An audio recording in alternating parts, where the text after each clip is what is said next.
definitely sad, but it's definitely true. Like, you know, that woman could have had anything she wanted. She could have been able to buy anything. She could have drove any car she wanted. She could have lived anywhere she wanted to be. But that damn vampire got up on her and kissed her on that neck and put them fangs in her. And took her Prince Charming. She was not able to get to Prince Charming because that freaking loser got with her. You see what I'm saying? That freaking loser got with her. And goddamn, her chances of making the Hollywood are slim to none. Because before she started learning, the only thing she started doing was making babies. How the hell you gonna pay attention to school and you gotta make a baby? Goddamn. You ain't finna pay no. If you had time to do books, you got time to bang. You know what I mean? You don't have time to pay attention in class. You got time to get sexed up. It's time for you to get sexed up and get pregnant while you're young and you're fertile. You know what I mean? And because she did not listen, because she didn't listen, lady, now, she's living her life, you know, to pull up in places that everybody knows her name, like Shears. Everybody knows who she is. You know, the farthest she might go out of town is Florida or Birmingham or some shit like that, or Atlanta. That's as far as she gonna get up outside of Alabama. You know, but if she would have listened to me, man, she could have got on a JetBlue. She could have got money from the Royal Bank of Scotland anytime she wanted to. And she could fly anywhere she wanted to and do anything she wanted. But she didn't want to listen to me. You see what I'm saying? She didn't want to listen to me. Now people she'll never know. Women she'll never know, never see. Children she'll never see. Some of them grown that she'll never get to meet. They got them doing what she could have been doing and her kids could have been doing. You see what I'm saying? But she didn't believe me though, like, you know what I'm saying? By the time she believed me, it was too damn late, like, you know? Somebody else had got him bit on the neck, you know what I mean? That goddamn gravity. That gravity keep her real close to the ground too. She might get beat up. He might beat her up for nothing. I done seen her beat up for nothing at all one time. Told her she talked too much, shut up. And you getting too sassy and stuff. Might hit her in the mouth for no reason at all. You know? And I ain't gonna lie, ladies and gentlemen, her lifestyle is I'm talking about. Man, I could call Kim Kardashian right now. I could call Kylie and girls like that. And Lala. Man, do you know the difference in the conversation and the things that they doing compared to what these women that be telling me no? Ladies and gentlemen, the women that be telling me no around here, you gotta see the difference, like, compared to the women that say yeah. You know what I'm saying? I could call goddamn Michelle Obama right now, or call Lala or somebody like that, or Mariah Carey. Do you know how many light years pass? I mean light years. A lot of people don't know what a light year is. See, the speed of sound is very fast, but the speed of light is goddamn light times past the speed of sound. But they are living light years past where you living. And I'm gonna tell you why. Because they was not as scared. They was not scared, and they was not afraid to say, I think that you know what you're talking about. They wasn't, you know what I mean? They wasn't. They what? I'm gonna tell you what Lala told me. She said she wanted to be an actor. That's what she said. Lala said she don't want to just be no actor. She said she want to go to Hollywood. She said she want to be on the big screen. She said she need to be seen. You know what I'm saying? Because one time she was out there, I told her that I was in love with Lala. I ain't gonna tell you.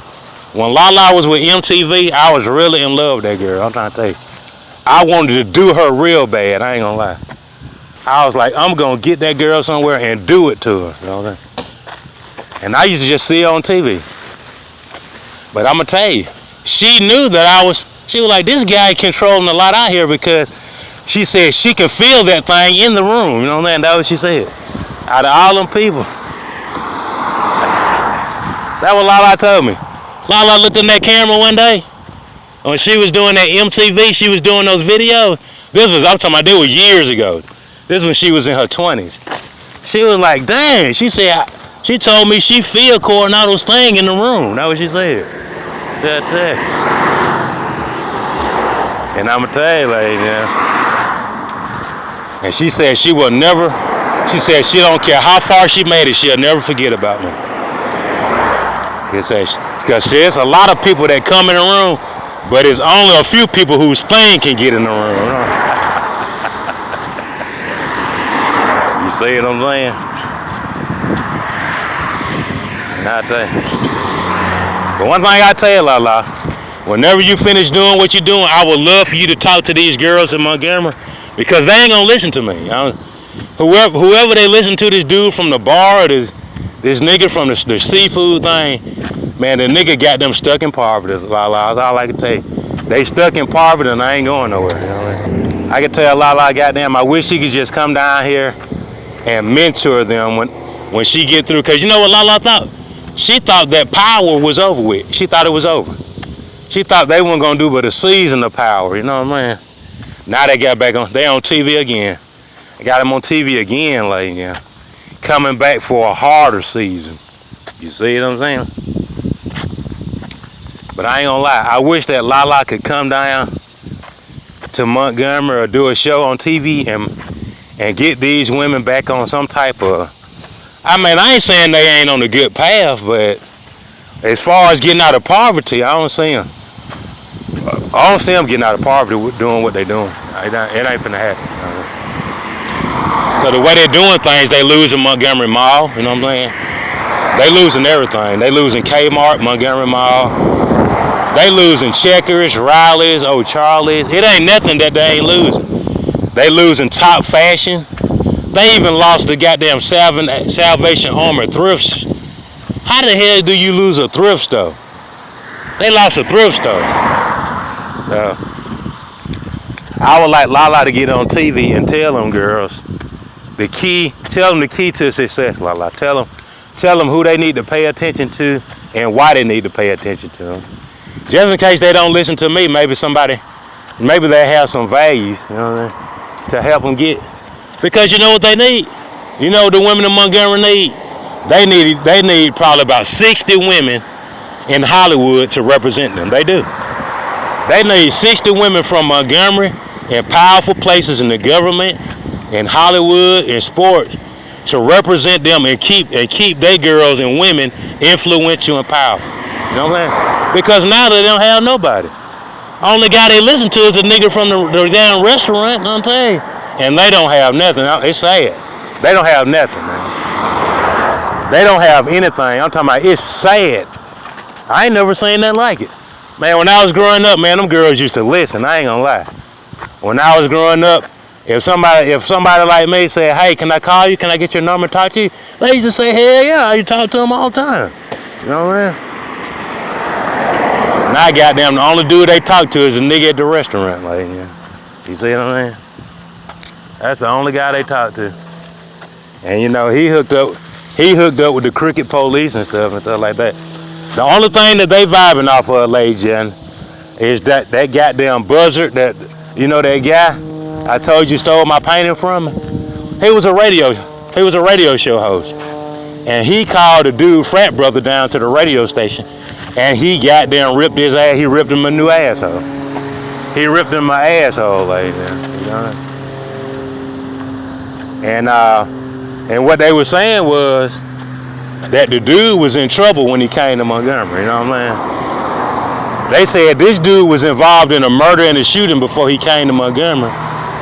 And the police and the judges let him come here anyway, and he was already in trouble. So he got involved in more murders, more homicides, more illegal activity, and some crooked white folks helped him out too, you know what I'm saying? So, but what I'm trying to tell you is, I don't give a damn how many folks you know. If the streets find out, you ain't gonna be able to beat the street. You know what I'm saying? I don't give a damn like that. I don't give a damn how many powerful people that you know. You know what I'm saying? That's only good for money. But when it comes to living your life out and living a full life, yeah, man, the streets is not gonna let you continue to live if you taking advantage of folks. Some folks ain't finna let you pull up in their neighborhood and get away with all that stuff you're doing. That's just how it go. Ain't that about fair? You know what I mean? Man, Negroes been taking advantage by white folks their whole life. You think they finna let some Negroes do it? Hell no. That's why I tell that man, you up there putting your sign up in front of me. You ain't better than me. Shit, you ain't better than me. A sign don't mean nothing, man. We blow signs away every day. You know what I mean? Nigga, we throw signs in the trash every day. I don't give a damn how much money you pay for it. You know, there's a right way to do stuff. You don't disrespect nobody because you think you somebody. You know what I mean? Because according to the streets, you ain't shit. You know what I mean? You know what I mean? I don't give a damn how much you paid for the sign. That shit'll be in the trash. You don't respect me, goddamn.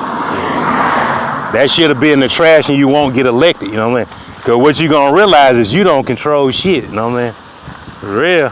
The streets gotta let you ride first, goddamn. You gotta make it up and down the street first, fool. You know what I'm saying? Yeah, you can't even make it to clock in, and the streets don't let you get there. Shit. Yeah. I don't know what done got into him, man.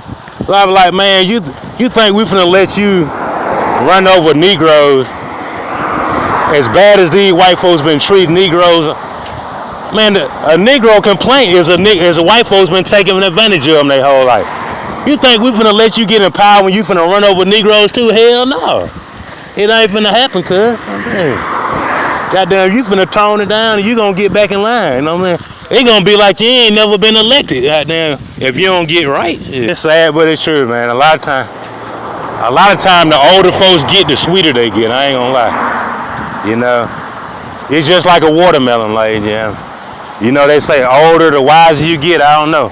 I think it's the older you get, the sweeter you get. You know what I mean? And I'm gonna tell you, I don't give a damn how much weight you lift. Yeah, every time you pass by me, the little goddamn slide up, your little drive-through window opened up. You know what I mean? And that would open up your little drive-through window. And according to the G code, goddamn, if you can't goddamn stop your little soft taco, if you can't stop your soft taco from getting softer, then you might not be much of a G, man. You know what I mean? You might not be the G that you thought you would. If your soft taco keep getting softer and softer, you know what I mean? I ain't got a real soft taco, baby, with some mild sauce on it. Baby. That man got that soft taco with that extra mild sauce on it. Talking about he a G. A G jelly. You mean jelly that start with G, goddamn? Goddamn jelly bean. Nah, they got a jelly bean holder. And they got a jelly bean holder back. And they got a jelly bean jar back there, baby. That thing hold jelly in it. It's sad, man, but it's sad that the streets. I mean, you can't get mad at me because the streets took you out. You need to get mad at the streets, you know what I mean? The streets got your booty soft, man, not me, huh? I just remind you of what they did to you. They got tired of your shit, you know what I mean? The streets got tired of your shit and they dealt with you. And goddamn, you was driving, I was walking. You gotta think about it. If I'm walking, goddamn, you driving, why did the streets handle you? Because you lied to the streets. They got tired of your shit. You lied to them. You know what I'm saying? And I ain't gonna lie. Man, them folks laughing at KD so bad, ladies and gentlemen, for going to the Nets. They laughing at his ass, man. I'll tell you. They say that Kevin Durant was a dummy for turning his back on Broadway to play for the Nets. That's what Stephen A. said. He said Kevin Durant is a fool. That's what he said. He said he must be a goddamn fool to leave Broadway and all that fame and fortune behind to go play for the Nets. You know, cause that's what he said. He said it seemed like a good idea, you know, just in theoretically. He said, but for real, it ain't no good idea. He said the best move was going to Broadway, to the Garden. But like I said, ladies and gentlemen, if you got something to hide, then you can't go to the Garden. So obviously Kevin Durant can't go, you know what I mean? Kevin Durant couldn't go because he got something to hide, you know what I mean? He can't play for the Garden, you know what I mean? He can't be truthful, he's a liar, you know what I mean?